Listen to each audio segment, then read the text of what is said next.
This is from the Pink Miracle. This is a fabulous shoe cleaner.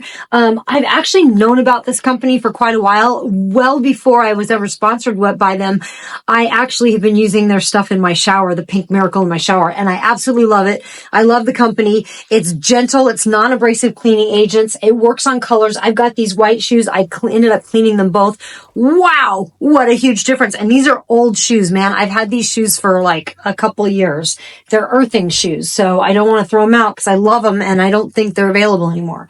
So I've kept them and I love that I can clean them. So I'd like to thank them for sending this to me to review. I really, really do appreciate it. It's super easy. You're just going to wet the brush and then you pour some of the solution on and then you just scrub the shoes and then just wipe it with a towel and you are good to go. You've got clean, brand new looking shoes.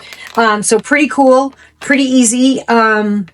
Yeah, really great stuff. This is really simple to use. Just thoroughly scrub. I went in for a second scrub just because they are a lot older and need a little bit of extra care. But if I really wanted to get down on it, I would remove the laces and clean the tongue of the shoe, but I'm going to go back out in the dirt again pretty quickly. So I was kind of lazy about it, but these could be so much cleaner. And if I wanted to go in for like a second or third run, I could probably really get them almost spotless. So, but they already look pretty spotless. So once again, thank you so much.